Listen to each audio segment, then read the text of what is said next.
सभी जगहों पर हम मेडिकल कॉलेजेस में ऑक्सीजन टैंक्स लगा लेंगे। नर्सिंग की कैपेसिटी और बढ़ेगी, सिस्टम और स्ट्रेंथन होगा।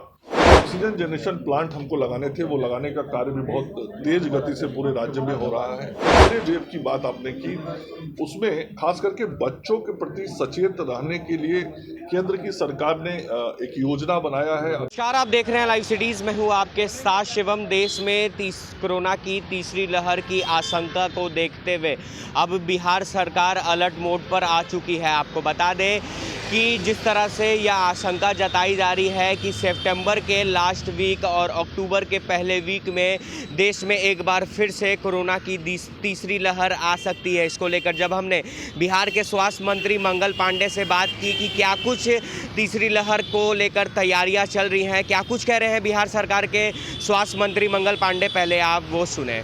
बातें सामने आई कि सितंबर अक्टूबर में आ सकता है। देखिए, स्वास्थ्य विभाग दिन रात काम कर रहा है और ऐसे भी स्वास्थ्य विभाग 24/7 काम करता रहता है।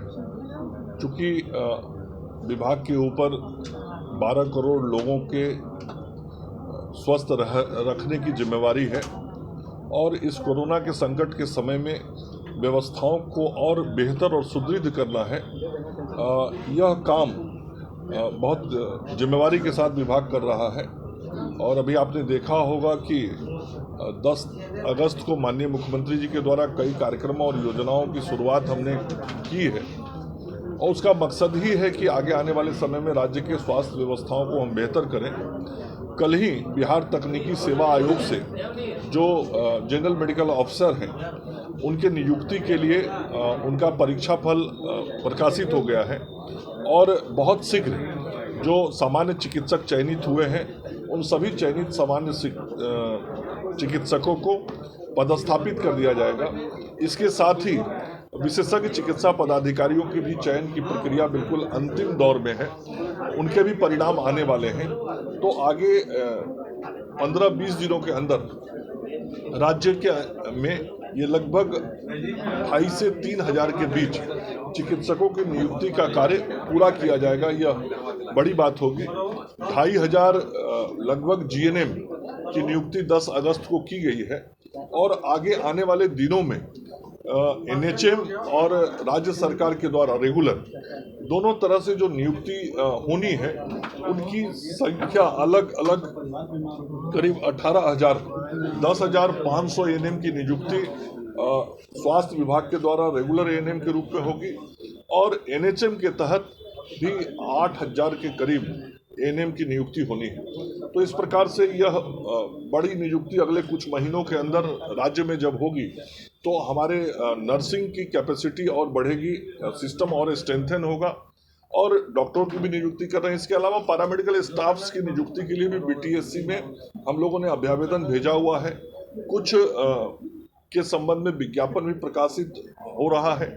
तो आधारभूत संरचनाओं को ठीक करने के साथ साथ मानव बल को भी बढ़ाने का काम और हमारी सरकार का जो वादा था कि हम आत्मनिर्भर बिहार के 7 निश्चय के तहत आने वाले 5 वर्षों में 20 लाख लोगों को रोजगार देने का काम करेंगे। रोजगार का मतलब केवल सरकारी नौकरी नहीं, रोजगार देने का काम करेंगे। के संबंध में विज्ञापन भी प्रकाशित हो रहा है। तो आधारभूत संरचनाओं को ठीक करने के साथ साथ मानव बल को भी बढ़ाने का काम और हमारी सरकार का जो वादा था कि हम आत्मनिर्भर बिहार के 7 निश्चय के तहत आने वाले 5 वर्षों में 20 लाख लोगों को रोजगार देने का काम करेंगे। रोजगार का मतलब केवल सरकारी नौकरी नहीं, रोजगार देने का काम करेंगे। लेकिन उन्हीं रोजगारों में से हम बड़ी संख्या में सरकारी नौकरी भी दे रहे हैं। अभी आपने देखा कि 10 अगस्त को भी स्वास्थ्य विभाग ने बहाली की है और आगे अभी अगले कुछ दिनों में चिकित्सकों की बहाली हो जाएगी, जिनका परिणाम आ गया है। इसके अतिरिक्त बड़ी संख्या में नर्सेज की बहाली होगी। तो जो रोजगार देने का काम युवाओं को, युवतियों को करना है, तो रोजगार देने का काम भी राज्य की सरकार के स्वास्थ्य विभाग के माध्यम से किया जा रहा है। जो ऑक्सीजन जनरेशन प्लांट हमको लगाने थे, वो लगाने का कार्य भी बहुत तेज गति से पूरे राज्य में हो रहा है और अगले 15 दिनों के अंदर सभी जगहों पर हम मेडिकल कॉलेजेस में ऑक्सीजन टैंक्स लगा लेंगे और इसके अतिरिक्त जो ओजीपी लगाना है, ऑक्सीजन जनरेशन प्लांट, वो पीएसए प्लांट्स भी सभी सदर अस्पतालों में, अनुमंडल अस्पतालों में लगाए जाएंगे। कुछ चयनित सामुदायिक स्वास्थ्य केंद्रों में भी ये लगाए जाएंगे। तो हर प्रकार से काम किया जा रहा है। और जो तीसरे वेव की बात आपने की, उसमें खास करके बच्चों के प्रति सचेत रहने के लिए केंद्र की सरकार ने एक योजना बनाया है। अगले मार्च तक आधारभूत संरचनाओं को बेहतर करना है बच्चों के इलाज की दृष्टि से, जिसमें हमको मेडिकल कॉलेज अस्पताल के अंदर, जिला अस्पताल के अंदर और अनुमंडल अस्पताल के अंदर बच्चों के लिए पीकू के बेड्स बनाने हैं। जितने हमारे सदर अस्पताल हैं, अनुमंडल अस्पताल है, वहाँ पीकू के बेड बढ़ेंगे। तो उसका भी कार्य शुरू हो रहा है। मैंने विभाग के अधिकारियों को निर्देशित किया है। आज ही उस संदर्भ में विभाग में उच्च स्तरीय बैठक भी हो रही है, जो केंद्र की सरकार ने योजना बनाया है अगले मार्च तक कोविड की तैयारी के लिए।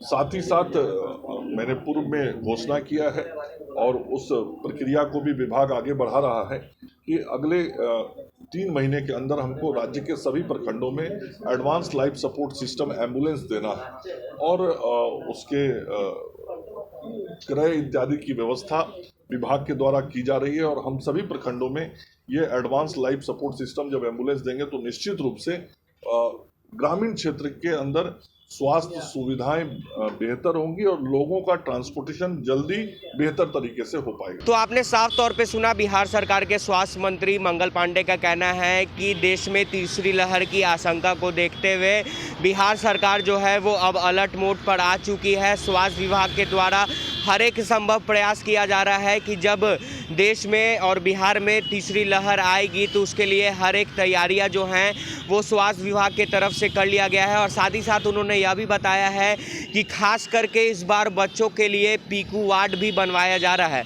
बहरहाल बने रहे हमारे साथ। अगर आपने हमारे चैनल को सब्सक्राइब नहीं किया है तो जल्द से जल्द सब्सक्राइब कर ले। धन्यवाद। सभी जगहों पर हम मेडिकल कॉलेजेस में ऑक्सीजन टैंक्स लगा लेंगे। नर्सिंग की कैपेसिटी और बढ़ेगी, सिस्टम और स्ट्रेंथन होगा। ऑक्सीजन जनरेशन प्लांट हमको लगाने थे, वो लगाने का कार्य भी बहुत तेज गति से पूरे राज्य में हो रहा है। तीसरे वेव की बात आपने की, उसमें खास करके बच्चों के प्रति सचेत रहने के लिए केंद्र की सरकार ने एक योजना बनाया है। सभी जगहों पर हम मेडिकल कॉलेजेस में ऑक्सीजन टैंक्स लगा लेंगे कि अगले 3 महीने के अंदर हमको राज्य के सभी प्रखंडों में advance life support system ambulance देना है।